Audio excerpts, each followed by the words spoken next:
The Fillmore, to me, it's an event. It's a place in time. It's one of those venues that's had so much music inside of it. You get a little tingly about it.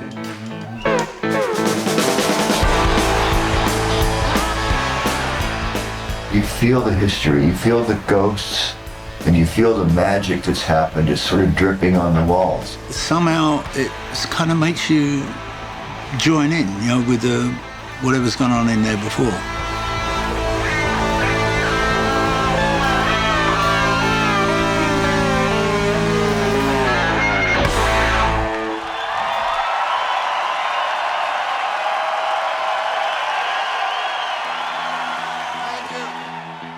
Being that close to the fans was better.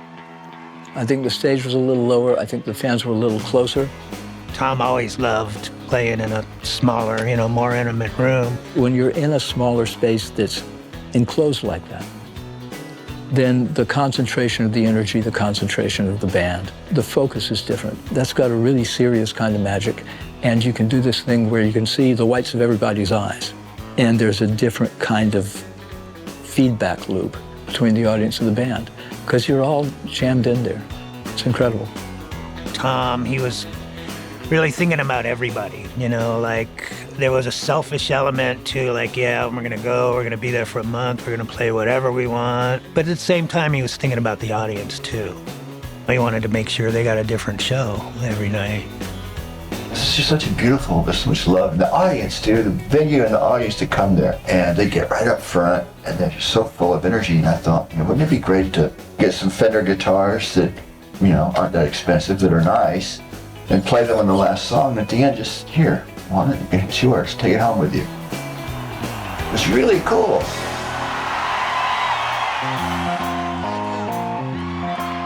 San Francisco was one of the first cities that ever played a Heartbreakers record on the radio.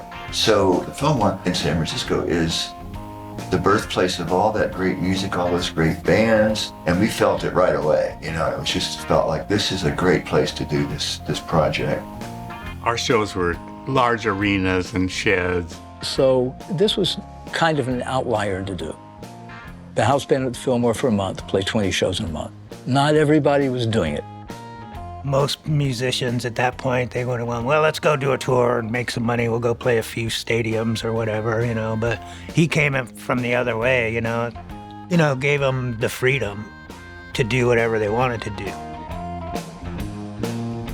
At the Fillmore, we played like we played when nobody was watching. Actually, I thought it was pretty ambitious. Like, we're going to do a month, you know, in one place. But it was pretty amazing how it all worked out.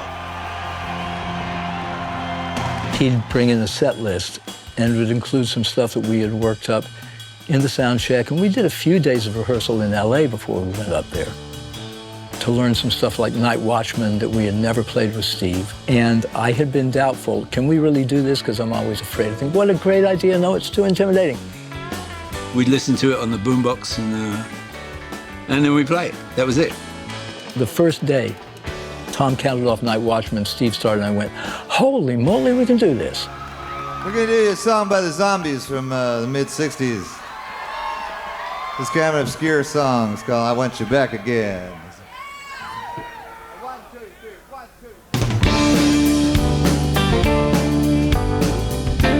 2. We did a lot of covers. And so I was more interested in that than the hits or, you know, more well-known tracks. Somebody help me, I got it. Somebody help me, stand on my feet. I want you back again. Whoa, I want you back again now. Because of that, a lot of those songs are kinetic, like, oh, I hope I remember what chord comes next, you know, or I hope they get to, you know, does the chorus come here or the bridge comes here, you know, like, so everybody was real, you know, tuned in and focused and listening to each other really intently so that we didn't screw up. So that made it exciting. probably gonna get Free Fall and I Won't Back Down. You're gonna get Refugee. But do you actually know Slaughter on 10th Avenue, anybody? You're going to. Did somebody say Heartbreakers Beach Party? Heartbreakers Beach. Boom, boom, boom, boom. Do you know the Zombies, I Want You Back Again? I didn't until Tom went, do you know this B-side? There ain't no sunshine when she's gone. Ain't No Sunshine just sort of started Yeah. somehow, and I don't even know where that came from. It definitely wasn't rehearsed. No. We just he just started playing it, and we knew what it was. And then he gets to the I know. How many? Okay, okay. How long is he going to do this for? But Tom was such a great leader. You'd have to keep an eye on him, and he would lead you through the song. Another one of the things that blew my mind was like they would come out and they'd usually start with a Chuck Berry song or something, just, you know, let them know the mood, you know, like, okay, this isn't a Heartbreaker show, this is us playing and you get to watch. But then they would do Running Down a Dream, like really early. We're running down a dream. No, it's early. It's in the death area. Yeah. Drummer drops dead in third song.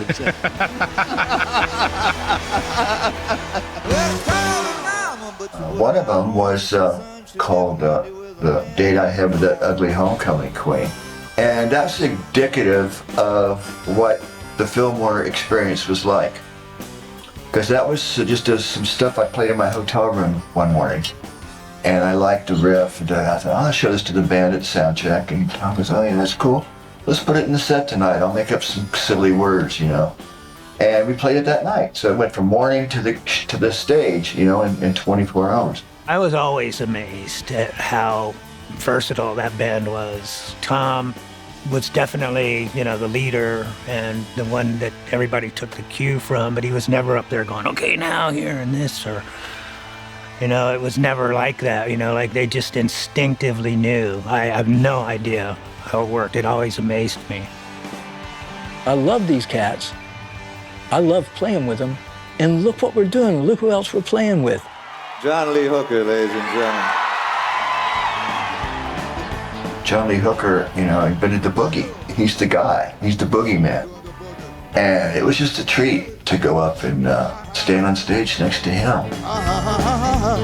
Yeah, man, 88, man. 88, man. 88.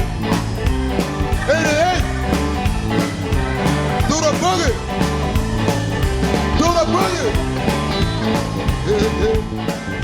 He showed up all dressed up in his suit with his crazy socks.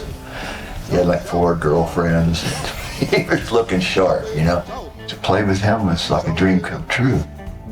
And Carl Perkins, who was just one of the people that got it all going on. Carl wrote Blue Suede Shoes. I mean, come on. The thing about playing with Carl or with McGuinn or John Lee Hooker or Bo or whoever it is, you get in there deep. You don't just go, oh, here's an oldie song with the guy who wrote it.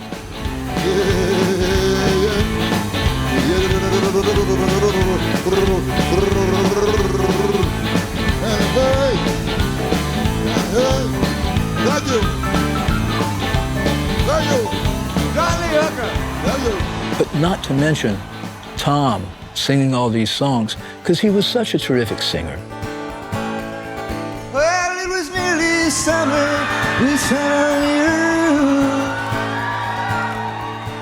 There's a reason that George Harrison, Jeff Lynne, Bob Dylan, Roy Orbison wanted to be in a band with him. There's a reason why Johnny Cash and he were happy to be around each other.